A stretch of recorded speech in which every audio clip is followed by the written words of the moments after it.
మేధావి వర్గం నిర్ణయం తీసుకోవాల్సినటువంటి అవసరం ఉంది సోదరులారా. తీర్మానం వలన ఏమైందంటే ఒకప్పుడు కేసీఆర్ ముఖ్యమంత్రి ఉన్నప్పుడు ప్రభుత్వ ఉద్యోగులకు ఎప్పుడు జీతం వస్తుందో తెలియదు. 10 తారీఖు 12 తారీఖు 15 తారీఖు ఆఖరికి పాల బిల్లులో కూడా దిగిపోయింది.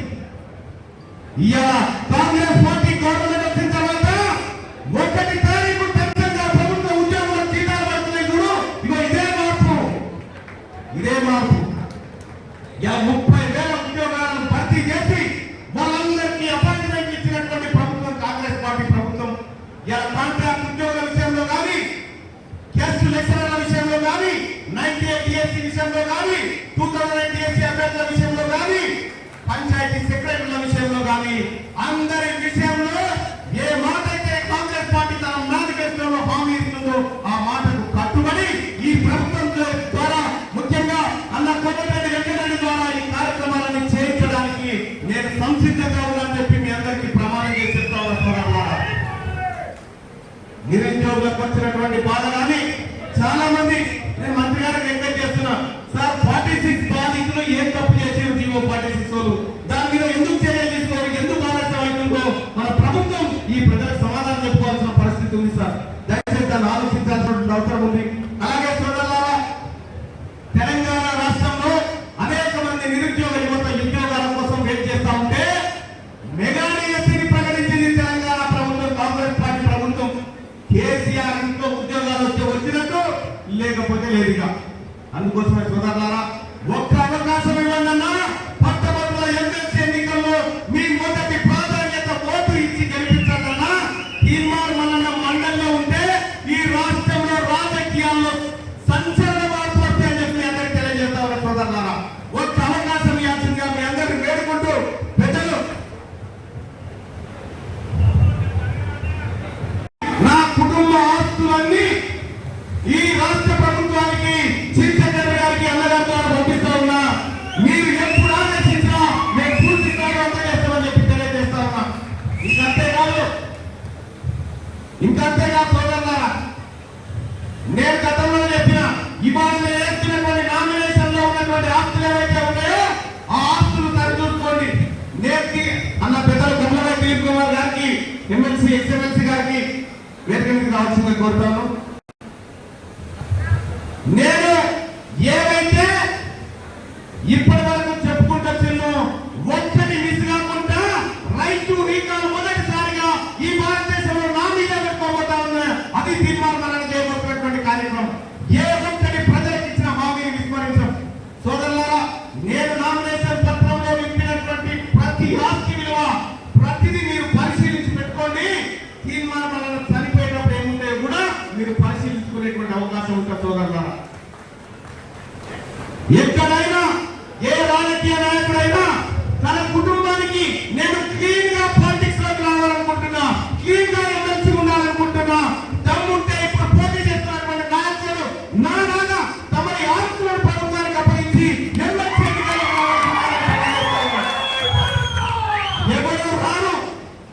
ఎవరు రాను అట్లా. ఎందుకు రాలంటే వాళ్ళకు రాజకీయాలంటే దోపిడీలు, కూలీలు, డబ్బు సంపాదించడాలు, అక్రమాలు ఇవన్నీ వాళ్ళకు. కానీ నాకు రాజకీయాలంటే నేను గతంలోనే చెప్పిన సోదరులా, నేను రాజకీయాలు చేసిన తర్వాత ఒకవేళ నేను సరిపోతే 1,00,000 మంది సాగుకు రావాలని చెప్పిన నేను అటువంటి రాజకీయాలు చేయాలనుకుంటున్నా. ఈ పేద వర్గాల కోసం రాజకీయాలు చేయాలనుకుంటున్నా. సమూలమైనటువంటి మార్పులు, రాజకీయ మార్పులను మీ ముందుకు తీసుకొస్తా అని చెప్పి తెలియజేస్తా ఉన్నా. నేను ఎవరి కోసమో ఎవరికి జవాబు చెప్పడం కోసమో పనిచేయను. ఈ ప్రజల కోసం ఏది మంచో అది చేసుకుంటూ ముందుకు పోతూనే ఉంటా సోదరులారా. నేను రాత్రి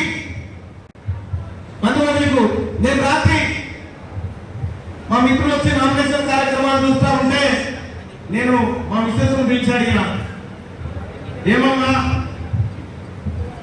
బ్రతకగలుగుతాను, నువ్వు ప్రభుత్వ ఉద్యోగిని, నేను ఎక్కడ పని చేసినా 1,00,000 2 లక్షల జీతం వస్తాయి, బతకగలుగుతాం, ఉంటే ఉంటుంది పోతే పోతుంది, మనం ఇచ్చిన మాట కట్టుబడి ఉన్నామని చెప్పిన.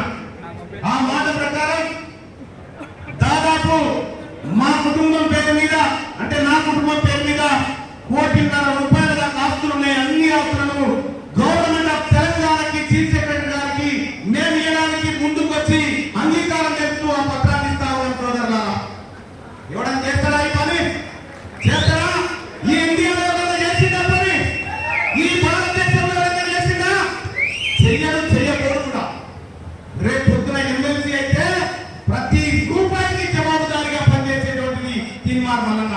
రేపొద్దుగా ఇదే కాంగ్రెస్ పార్టీ ప్రభుత్వం ముఖ్యమంత్రి రేవంత్ రెడ్డి గారి నాయకత్వంలో గౌరవనీయులు పెద్దల వెంకటరెడ్డి గారి సారథ్యంలో ఇక్కడ ఉన్నటువంటి మా ఎమ్మెల్యేల సారథ్యంలో మా పార్టీ నాయకులు మా మిగతా మంత్రులందరి సారథ్యంలో ఈ తెలంగాణను గొప్పగా మలుచుకోవడమే మా లక్ష్యం. కేసీఆర్ ఏం చేసిందో మీ అందరికీ తెలుసు. కుక్కకు పెద్దనం ఇస్తే కుండలు వాళ్ళ పెట్టినట్టుగా మొత్తం తెలంగాణ చిన్నాభిన్నం చేసిన వ్యక్తి. తీర్మానం వలన పట్టభద్రుల ఎమ్మెల్సీ ఎన్నికల్లో పోటీ పడతా ఉంటే మీ అందరికీ తెలుసు, పోయిన 3 ఏళ్ల క్రితం 1600 కిలోమీటర్లు కాళ్ళు బొబ్బల చెత్తకు తిరిగి తిరిగి తిరిగి తిరిగి పట్టభద్రులను ప్రసన్నం చేసుకొని పట్టభద్రుల్లో చైతన్యం తీసుకొచ్చే ప్రయత్నం చేసిన. కానీ ఆ రోజు పల్లా రాజేశ్వర రెడ్డి నకిలీ ఓట్లతోని దొంగ ఓట్లతోని ఎన్నికలు నెగ్గిన సంగతి మీ అందరికీ తెలిసిందే. సోదరులారా, 5-6 వేల తేడాతో ఆ రోజు ఓడిపోవడం జరిగింది. కానీ నైతికంగా తీర్మానం వల్ల గెలిచిందని చాలా మంది చెప్పారు. కానీ ఒక మాట, నైతికత గెలుపు నాకేమొద్దు, పక్క ఓట్ల గెలిపే కావాలి.